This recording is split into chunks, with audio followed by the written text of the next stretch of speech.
에어컨을 쉴 새 없이 틀어놓아도 방은 여전히 시원하게 느껴지지 않습니다. 문제가 해결되길 바라며 온도를 26도에서 24도, 그리고 22도로 내려보지만 아무런 변화도 없습니다. 왜냐하면 진짜 문제는 방 안에 있는 것이 아니기 때문입니다. 문제는 바로 여러분의 머리 위, 온도가 60°C 이상까지 치솟을 수 있는 다락방에 있으며 그 열기는 그곳에만 머물지 않습니다. 열기는 천장을 통해 모든 방으로 서서히 밀고 내려와 에어컨을 더 세게 가동하게 만들고 매 시간 전기 요금을 치솟게 합니다. 그 위에서 실제로 무슨 일이 일어나고 있는지, 그리고 간과했던 간단한 해결책이 어떻게 모든 것을 바꿀 수 있는지 이해하고 나면 여러분은 결코 예전과 같은 시선으로 집을 바라보지 않게 될 것입니다.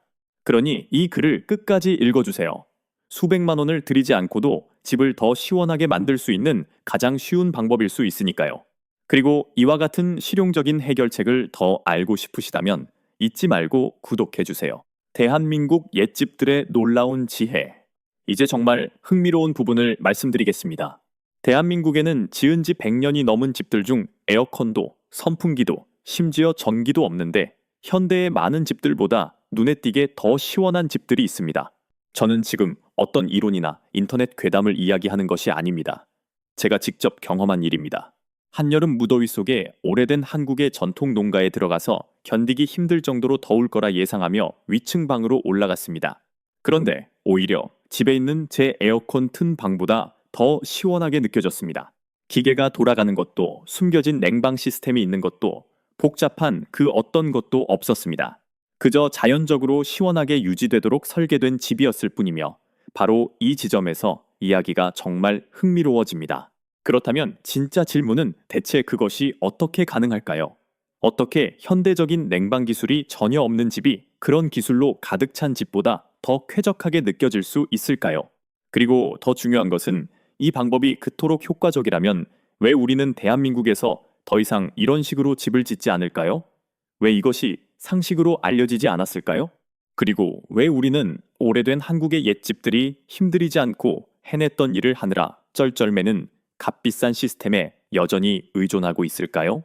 이러한 질문을 던지기 시작하면 문제가 기술의 부족이 아니라 애초에 우리 집이 설계된 방식 자체에 있을지도 모른다는 것을 깨닫기 시작하기 때문입니다. 현대 건축의 치명적인 오해. 대부분의 사람들이 완전히 오해하고 있는 사실이 여기 있습니다. 다락방은 애초에 주거 공간의 일부가 되어서는 안 됩니다. 그곳은 아래층의 방들을 쾌적하게 유지하기 위해 태양열의 영향을 온전히 받아내는 층, 즉 보호 완충지 역할을 하도록 만들어졌습니다. 하지만 현대의 건축 방식은 다락방을 너무 꽉 밀폐시키고 적절한 환기를 줄이며 복사열을 효과적으로 처리하지 못하는 저품질 단열재에 의존함으로써 이 시스템을 소리 없이 망가뜨렸습니다. 그래서 이 다락방들은 열을 차단하는 대신 열을 가두어 하루 종일 저장했다가 집 안으로 서서히 방출합니다. 보호층이어야 할 곳을 해가 진 후에도 집을 덥게 만드는 열 배터리로 바꿔버린 것입니다. 대한민국의 오래된 집들은 완전히 다른 아이디어를 바탕으로 지어졌습니다. 공기를 내부에 가두도록 설계되지 않았고 공기가 계속 순환하도록 설계되었습니다. 그리고 그 단 하나의 차이가 여름철 집에서 느껴지는 체감을 완전히 바꿔놓습니다. 자연 냉방의 원리와 기류의 순환, 모든 틈새를 밀폐하고 기계에 의존하는 대신 옛 건축가들은 오늘날에도 여전히 유효한 간단한 원리를 이해하고 있었습니다. 뜨거운 공기는 위로 상승한다는 것입니다. 아주 기본적인 이야기처럼 들리겠지만 이것이 바로 자연 냉방의 기초입니다. 집안의 따뜻한 공기가 상승하여 빠져나갈 길을 찾을 때 그 공기는 그냥 사라지는 것이 아니라 당기는 힘을 만들어내어 집의 더 낮은 곳에서 시원한 공기를 끌어들입니다. 이러한 지속적인 공기의 이동은 단 1와트의 전기도 사용하지 않고 건물에서 열을 꾸준히 제거할 수 있습니다. 이 자연스러운 공기의 흐름이 자가 유지되는 냉방 순환을 만들어내며 열이 한 곳에 축적될 기회를 주지 않습니다. 에어컨을 쉴 새 없이 틀어놓아도 방은 여전히 시원하게 느껴지지 않습니다. 문제가 해결되길 바라며 온도를 26도에서 24도, 그리고 22도로 내려보지만 아무런 변화도 없습니다. 왜냐하면 진짜 문제는 방 안에 있는 것이 아니기 때문입니다. 문제는 바로 여러분의 머리 위, 온도가 60°C 이상까지 치솟을 수 있는 다락방에 있으며 그 열기는 그곳에만 머물지 않습니다. 열기는 천장을 통해 모든 방으로 서서히 밀고 내려와 에어컨을 더 세게 가동하게 만들고 매 시간 전기 요금을 치솟게 합니다. 그 위에서 실제로 무슨 일이 일어나고 있는지, 그리고 간과했던 간단한 해결책이 어떻게 모든 것을 바꿀 수 있는지 이해하고 나면 여러분은 결코 예전과 같은 시선으로 집을 바라보지 않게 될 것입니다. 그러니 이 글을 끝까지 읽어주세요. 수백만 원을 들이지 않고도 집을 더 시원하게 만들 수 있는 가장 쉬운 방법일 수 있으니까요.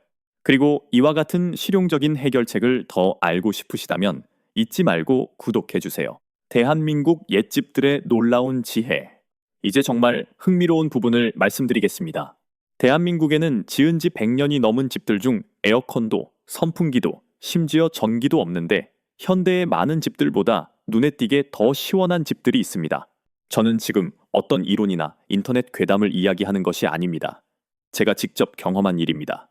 한여름 무더위 속에 오래된 한국의 전통 농가에 들어가서 견디기 힘들 정도로 더울 거라 예상하며 위층 방으로 올라갔습니다. 그런데 오히려 집에 있는 제 에어컨 튼 방보다 더 시원하게 느껴졌습니다. 기계가 돌아가는 것도 숨겨진 냉방 시스템이 있는 것도 복잡한 그 어떤 것도 없었습니다. 그저 자연적으로 시원하게 유지되도록 설계된 집이었을 뿐이며 바로 이 지점에서 이야기가 정말 흥미로워집니다. 그렇다면 진짜 질문은 대체 그것이 어떻게 가능할까요? 어떻게 현대적인 냉방 기술이 전혀 없는 집이 그런 기술로 가득 찬 집보다 더 쾌적하게 느껴질 수 있을까요? 그리고 더 중요한 것은 이 방법이 그토록 효과적이라면 왜 우리는 대한민국에서 더 이상 이런 식으로 집을 짓지 않을까요? 왜 이것이 상식으로 알려지지 않았을까요? 그리고 왜 우리는 오래된 한국의 옛집들이 힘들이지 않고 해냈던 일을 하느라 쩔쩔매는 값비싼 시스템에 여전히 의존하고 있을까요? 이러한 질문을 던지기 시작하면 문제가 기술의 부족이 아니라 애초에 우리 집이 설계된 방식 자체에 있을지도 모른다는 것을 깨닫기 시작하기 때문입니다. 현대 건축의 치명적인 오해. 대부분의 사람들이 완전히 오해하고 있는 사실이 여기 있습니다. 다락방은 애초에 주거 공간의 일부가 되어서는 안 됩니다. 그곳은 아래층의 방들을 쾌적하게 유지하기 위해 태양열의 영향을 온전히 받아내는 층, 즉 보호 완충지 역할을 하도록 만들어졌습니다. 하지만 현대의 건축 방식은 다락방을 너무 꽉 밀폐시키고 적절한 환기를 줄이며 복사열을 효과적으로 처리하지 못하는 저품질 단열재에 의존함으로써 이 시스템을 소리 없이 망가뜨렸습니다. 그래서 이 다락방들은 열을 차단하는 대신 열을 가두어 하루 종일 저장했다가 집 안으로 서서히 방출합니다. 보호층이어야 할 곳을 해가 진 후에도 집을 덥게 만드는 열 배터리로 바꿔버린 것입니다. 대한민국의 오래된 집들은 완전히 다른 아이디어를 바탕으로 지어졌습니다. 공기를 내부에 가두도록 설계되지 않았고 공기가 계속 순환하도록 설계되었습니다. 그리고 그 단 하나의 차이가 여름철 집에서 느껴지는 체감을 완전히 바꿔놓습니다. 자연 냉방의 원리와 기류의 순환, 모든 틈새를 밀폐하고 기계에 의존하는 대신 옛 건축가들은 오늘날에도 여전히 유효한 간단한 원리를 이해하고 있었습니다. 뜨거운 공기는 위로 상승한다는 것입니다. 아주 기본적인 이야기처럼 들리겠지만 이것이 바로 자연 냉방의 기초입니다. 집안의 따뜻한 공기가 상승하여 빠져나갈 길을 찾을 때 그 공기는 그냥 사라지는 것이 아니라 당기는 힘을 만들어내어 집의 더 낮은 곳에서 시원한 공기를 끌어들입니다. 이러한 지속적인 공기의 이동은 단 1와트의 전기도 사용하지 않고 건물에서 열을 꾸준히 제거할 수 있습니다. 이 자연스러운 공기의 흐름이 자가 유지되는 냉방 순환을 만들어내며 열이 한 곳에 축적될 기회를 주지 않습니다.